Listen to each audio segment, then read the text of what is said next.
Buenas tardes, mi nombre es Cintia Ramírez y hoy les voy a hablar acerca de 10 definiciones de elementos importantes en los tributos. En el primer caso tenemos la justificación. La justificación explica de forma convincente el motivo por el que y para qué se va a crear un nuevo tributo. Por ejemplo, cuando un gobierno promueve un proyecto de nuevos impuestos, se le debe exigir tres estudios.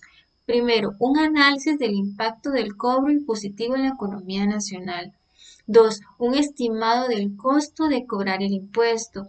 Y tres, el monto estimado que se podrá recolectar. Estos tres aspectos importantes forman parte del análisis y justificación de los impuestos al momento de crearlos. Luego tenemos sujeto activo. Es el acreedor de la obligación tributaria. El Estado, como acreedor del vínculo jurídico, queda facultado para exigir unilateral y obligatoriamente el pago de impuesto cuando se realiza el hecho generador. Por ejemplo, dentro del ámbito tributario, en relación con los impuestos y las obligaciones fiscales, el sujeto activo, en este caso el Estado o la administración pública, en su caso, será quien reclame el pago de los tributos legales. Luego tenemos el sujeto pasivo. En relación con el pago de impuestos y las obligaciones fiscales, el sujeto pasivo es la persona física o jurídica sobre la que recae la obligación de pagar impuestos. Es decir, el sujeto pasivo es la persona que genera el hecho económico para que surja la obligación del impuesto. Por ejemplo, cuando una persona presenta su declaración de la renta, la propia persona es el contribuyente y el sujeto pasivo a la vez. Es decir, se trata de un individuo que liquida, presenta y paga sus propios impuestos. Luego tenemos la definición de aspecto material. Consiste en los hechos o las situaciones cuya realización origina el nacimiento de la obligación tributaria. Acá les voy a dar, por ejemplo, un impuesto a las mascotas. Entonces, se va a grabar un impuesto a las mascotas. Entonces, se cobrará el impuesto a las personas físicas que tengan en sus hogares más de 3 animales. Entonces, si yo quiero tener en mi casa más de 3 animales, estoy adquiriendo una obligación tributaria, ya que debo pagar el impuesto porque adquiero la obligación tributaria, ya que voy a tener más de 3 animales o más de 3 mascotas en mi hogar. Luego tenemos el aspecto espacial. Es aquel que indica el lugar en el que el contribuyente u obligado realiza el hecho. Por ejemplo, en este caso, para efectos, tenemos un tributo local donde las municipalidades tendrán el carácter de administración tributaria. Luego tenemos el aspecto temporal. Es el periodo durante el cual los actos o circunstancias previstas en el hecho imponible se realizan de forma integrada. Acá vamos a tener dos aspectos importantes, el nacimiento y la exigibilidad.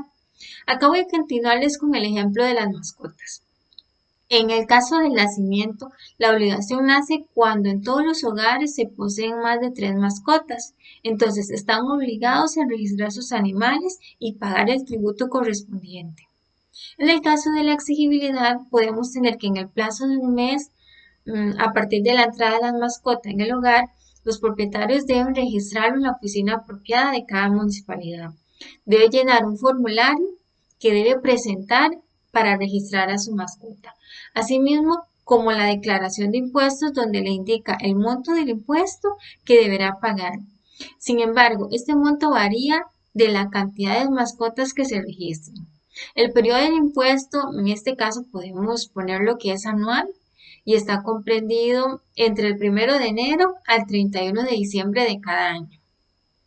Otro aspecto importante, otra definición importante es el aspecto cuantitativo. Este aspecto busca llevar a una cantidad numérica que manifieste la capacidad económica real y revelada por el contribuyente al perfeccionar el hecho imponible. Por ejemplo, se cuenta con un tributo fijo donde los dueños de mascotas deberán pagar 25.000 al año por cada mascota que se tenga. Luego tenemos dos deberes formales. Bueno, ¿qué es un deber formal? Ok, son las obligaciones que la ley o la normativa tributaria correspondiente impone a los contribuyentes, responsables o terceros para colaborar con la administración tributaria en el desempeño de sus funciones. Por ejemplo, acá podemos tener como ejemplo dos deberes, que sería emisión de facturas de conformidad con los requisitos exigidos y dos, inscribirse en el registro de información fiscal. Luego tenemos una infracción. ¿Qué es una infracción? Es toda acción u omisión que impida u obstaculice la determinación de la obligación tributaria, así como el mantenimiento del control y la fiscalización de los tributos por parte de la administración tributaria.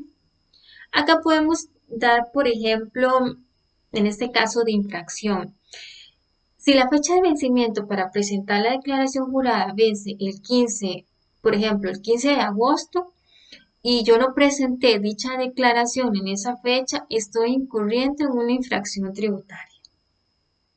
Luego tenemos por último la número 10, la exoneración. La exoneración es el beneficio o privilegio establecido por ley en forma expresa, en cuya virtud un hecho económico imponible deja de serlo con carácter temporal o permanente. Acá podemos tener, por ejemplo, el turismo y el cooperativismo. Son dos ejemplos de la buena práctica de emplear exoneraciones para desarrollar una actividad estratégica y no mantenerlas más allá de lo necesario. Y otra de las desafortunada tendencia a permitir la subsistencia del beneficio sin cuestionamientos ni atención al cambio en las condiciones de desarrollo de la actividad exonerada. Bueno, muchas gracias por su atención, perdón, y espero que esta información les sea de mucha ayuda. Muchas gracias nuevamente y muy buenas tardes.